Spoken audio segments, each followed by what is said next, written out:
사도행전 7장 45절에서 53절 말씀입니다. 사도행전 7장 45절에서 53절 말씀 합독하십니다.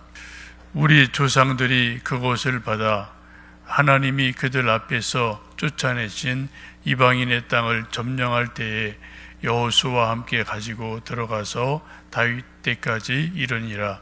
다윗이 하나님 앞에서 은혜를 받아 야곱의 집을 위하여 하나님의 조소를 준비하게 하여 달라고 하더니 솔로몬이 그를 위하여 집을 지었느니라. 그러나 지극히 높으신 이는 손으로 지은 곳에 계시지 아니하시나니 선지자가 말한 바 주께서 이르시되 하늘은 나의 보좌요 땅은 나의 발등상이니 너희가 나를 위하여 무슨 집을 짓겠으며 나의 안식할 조소가 어디냐. 이 모든 것이 다 내 손으로 지은 것이 아니냐 함과 같으니라. 목이 곧고 마음과 귀에 할례를 받지 못한 사람들아, 너희도 너희 조상과 같이 항상 성령을 거스르는도다. 너희 조상들이 선지자들 중에 누구를 박해하지 아니하였느냐. 의인이 오시리라 예고한 자들을 그들이 죽였고 이제 너희는 그 의인을 잡아준 자요 살인한 자가 되나니 너희는 천사가 전한 율법을 받고도 지키지 아니하였도다 하니라. 아멘. 어제 보신 말씀 중에 중요한 말씀은 광야교회라는 단어입니다.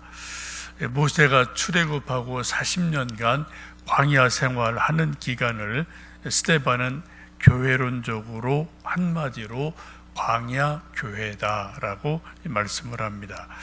이 광야교회의 특징은 천상교회, 하늘에 있는 본래 교회가 아니에요. 그것이 그림자고 모형입니다. 그래서 지상교회, 광야교회 모두 다 흠이 있고 또 부족함이 있습니다. 광야교회의 특징이 이제 천막교회라는 거죠. 회막이라고도 하고 성막이라고도 하는데 여러분 아시는 것처럼 아무리 좋은 재료를 써도 옛날에 수달 껍질 이런 걸 쓰고라는데 해가 쬐이고 비가 오고 또 여러 가지 세월 지나면 다 천막은 낡아서 또 색도 바래고 또 이제 모래 되면 비도 새고 이런 것들이 있지 않습니까? 그래서 이 광야 교회라는 것 자체가 여러 가지 완벽한 100%가 아니다, 그런 의미로 보시면 좋겠습니다. 또 광야교회 특징 중에 하나는 훈련 과정이다. 천상교회를, 하늘나라를 준비하는 과정이다, 이렇게 보시면 좋겠습니다. 그래서 출애굽을 보시면 40년 동안 그때 출애굽할 당시에 20세 이상 된 소위 어른들이죠. 이 어른들이 출애굽하는 40년 동안에 다 죽어요. 여호수아 갈렙 빼고는 다 죽죠. 왜 그렇습니까? 이 40년 동안의 의미는 영적인 훈련을 하는 과정인데 옛날 수백 년, 400여 년 동안 애굽에서 몸에 밴 습관들, 노예 습관, 또 우상을 섬기던 습관, 이런 것들을 쭉 물을 빼는 그러한 시간이 바로 40년 광야 생활이다라고 보시면 좀 되겠습니다. 그래서 이 20세 이상의 어른 세대는 광야에서 다 죽고요. 소위 이제 새 세대, 어린 아이들, 새싹들이 자라서 새로운 세대가 되는 것이 이 출애굽의 의미입니다. 문화인류학적으로 많은 학자들의 연구를 보면은 한 세대의 문화, 하나의 문화가 완전히 바뀌는 데는 소위 한 세대가 흘러간다, 필요하다라고 말하죠. 대략 40년이 필요하다라고 이제 보게 됩니다. 물론 요즘은 핸드폰, 인터넷 세대이기 때문에 그 한 세대를 보는 시간이 아주 짧게 빠르게 진행이 됩니다만, 어쨌든 한 세대가 가고 한 세대가 오는 데는 상당 기간 필요합니다. 이 광야교회의 이제 상징물이 성막, 회막이라는 거죠. 텐트입니다. 우리나라에도 이제 이 성막을 모형 그대로 실물 크기로 이제 만들어 놓은 곳이 몇 곳이 있는데 저도 좀 몇 군 가봤고요. 가장 잘 된 것이 오산에 있는 광은 기도원에 있는 것이 가장 잘 된 것 같습니다. 한번 여러분도 좀 기회 되시면 가보시면 좋을 것 같아요. 이 증거장막 회막이 오늘 말씀 보시면은 이제 모세 때 출애굽할 때 광야에서 세워졌고 40년을 광야에서 지내다가 이제 여호수아가 가나안에 들어갈 때 가나안 땅으로 옮겨지고 그리고 사사시대를 쭉 지내다가 이제 솔로몬 다윗 때까지 이 성막이 계속 이스라엘 땅에 있게 됩니다.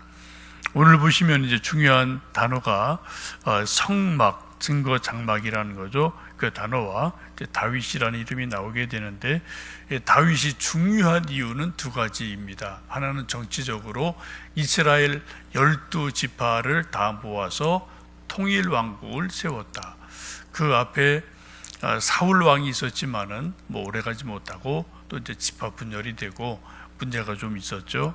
그래서 하나님이 기뻐하는 왕 다윗을 세우시고 완전히 통일 왕국을 세워서 이 다윗의 왕조가 수백 년간 진행이 되어집니다. 또 하나는 신앙적 의미에서 이 움직이는 성막 텐트를 움직이지 않는 집으로 지은 것이죠. 솔로몬을 통해서 아들 솔로몬 통해서 성전이 세워집니다. 이 모든 것을 준비한 사람이 다윗이기도 합니다. 우리 46절 보시면 하나님 앞에 다윗이 그렇게 기도합니다. 한번 46절 읽습니다. 다윗이 하나님 앞에서 은혜를 받아 야곱이 집을 위하여 하나님의 처소를 준비하게 하여 달라고 하더니 솔로몬이 그를 위하여 집을 지었다라고 말씀을 합니다. 다윗이 통일 왕국을 세우고 어느 날 문득 하나님께 감사를 느끼게 돼요. 하나님, 저는 백향목궁에 사는데 하나님의 집은 수백 년 흘러서 다 낡았습니다. 제가 좀 하나님의 집을, 성전을 짓고 싶습니다. 그런 마음을 기도할 때 하나님 기쁘게 받으시고 이제 아들 솔로몬을 통해서 허락을 하게 됩니다. 성경에 나오는 성전은 크게 세 가지죠. 첫 번째가 솔로몬이 지은 성전, 이게 원형이에요. 바벨론 포로가 될 때 다 무너지고 사라집니다. 그리고 70여 년이 지나서 수룹바벨이 이제 돌아오게 되고 수룹바벨에 의해서 두 번째 성전이 재건이 되게 되고 이것도 또 이제 전쟁통에 나중에 망하게 되고 허물어지고 예수님 당시는 헤롯 왕이 지은 헤롯 성전, 이렇게 성전이 세 번 이제 바뀌게 되어집니다. 근데 이 성전을 이제 다윗이 지었다는 게 엄청나게 중요한 의미를 가지고 있습니다. 근데 성전을 지을 때 하나님이 다윗에게 하시는 말씀이 그 마음을 기쁘게 받으시면서 하시는 말씀이 48절에 있습니다. 한번 48절 말씀 읽어보십니다. 그러나 지극히 높으신 이는 손으로 지은 곳에 계시지 아니하나니 라고 말씀을 해요.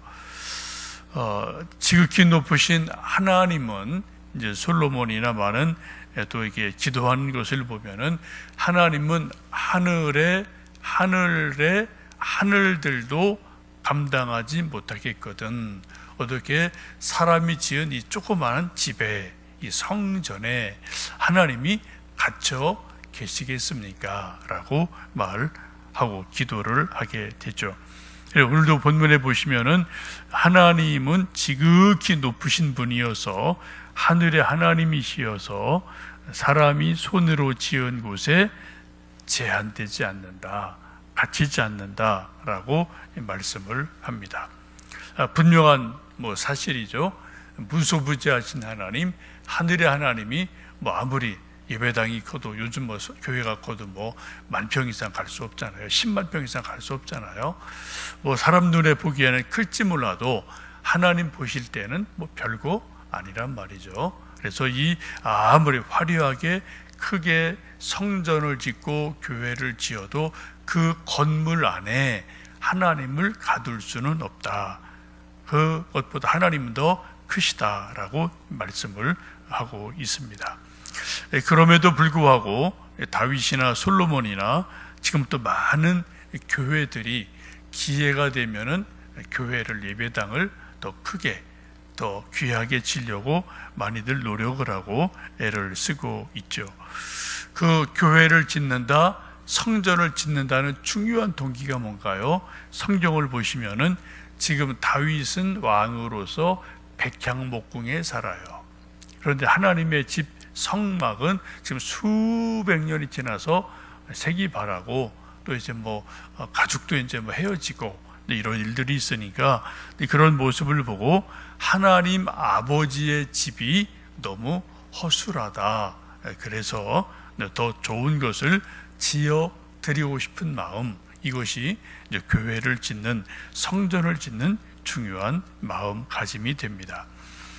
예를 들면 서울에 살고 있는 아들이 소위 출세를 해서 60평, 70평 큰 아주 제일 좋은 아파트에 사는데, 시골 계신 아버지 어머니는 가면은 옛날에 뭐 초가집이 있지 않았습니까? 막 비 오면 비가 새고 또 눈 오면은 겨울 되면 또 문풍지로 막 찬바람 쑥쑥 들어오고, 그런 초가집, 아주 기울어진 초가집에 아버지가, 어머니가 사시는데 아들은 서울에 뭐 아주 그냥 호화로운 60, 70평 아파트에 산다. 그러면서 가끔 명절 때 아버지 집에 가서 뭐 아무런, 아버지 다 쓰러져가는 초가집을 보고도 아무런 생각이 없다, 아무런 느낌이 없다. 여러분, 이거 비정상이죠, 그죠? 다 아버지가 옛날에 뭐 논 팔고 자갈논 팔고 소 팔고 그래서 다 공부시켜줘서 출세한 것일 텐데, 그럼 아들, 정상적인 아들이면 어떻게 해야 됩니까? 자기 집은 뭐 좋은 집 있는 거 뭐 좋은 거예요. 그럼 자기 또 힘껏 아버지를 위해서 새 집을 지어드리고 뭐 기와집을 지어드리든 하여튼 새 집을 지어드리는 것이 정상적인 아들의 마음 아니겠습니까? 바로 지금 이제 다윗이나 솔로몬이나 교회를 짓는 마음이 바로 그런 마음이다라고 보시면 좋겠습니다. 그래, 가끔 이제 가난한 연예인들이 좀 이제 뭐 지하 단칸방에 살고 뭐 이런저런 일들이 있다가 저 가수가 되고 배우가 돼서 갑자기 유명하게 되면은 뭐 이제 모델하고 뭐 해서 돈을 많이 벌면 가장 먼저 하는 일 중에 하나가 뭡니까? 시골 계신 부모님 집 번듯한 거 하나 사드리는 거, 뭐 이런 것들이 가끔 뉴스에 나오는 것을 보실 수가 있을 겁니다. 이런 다윗의 마음을 하나님은 귀하게 여기셔서 그 후손을, 그 왕조를 오래도록 복을 주시는 것을 볼 수 있습니다. 이 다윗이 성전을 지으려는 마음은 하나님의 은혜에 대한 감사 마음이에요. 아주 순수하게 자기를 통해서, 별것 아닌 양치기를 통해서 통일 왕국을 세우고 나라를 세우시니까 너무 감사해서 정말 순수한 마음으로 하나님께 성전을 짓고 싶습니다. 그런 기도를 드리고 솔로몬 아들 통해서 이루어지게 됩니다. 우리가 하나님의 일을 할 때 뭐 예를 들어 교회를 짓는다든지 무슨 이런저런 하나님의 일을 할 때 가장 중요한 것은 이 본문에 있는 말씀과 다윗의 말씀처럼 우리 사람들 속에는 그런 경쟁심이 있거든요. 한국의 최고 큰 교회, 세계에서 최대의 교회, 뭐 이런 마음이 다 누구나 있지 않습니까? 1등하고 싶은 마음이 있는데 그 마음은 좋은 건데, 이것이 이제 경쟁심이 되면은 본질은 사라지고 겉으로 드러나는 외향만 따지게 되는 일들이 일어나게 됩니다. 그게 바로 바벨탑을 쌓는 심리와 비슷하게 되죠. 그래서 우리가 교회를 섬기고 전도하고 기도하고 예수님 잘 믿고 또 교회를 짓고 이 일 저 일 할 때 가장 중요한 것은 순수한 마음으로 하나님을 사랑하고 하나님께 감사해서 하는 그러한 마음, 이런 마음들이 우리 신앙이 가장 중요한 마음가짐인 줄로 압니다. 이 아침 우리 또 하루를 살아가며 내가 하나님 앞에 정말 감사할 일이 뭔가 한번 생각해 보시고 기도하시고 순전한 마음으로 또 하나님 앞에 감사하고 오늘 할 수 있는 그 일을 또 할 수 있는 하루가 되기를 축복합니다. 함께 기도하겠습니다.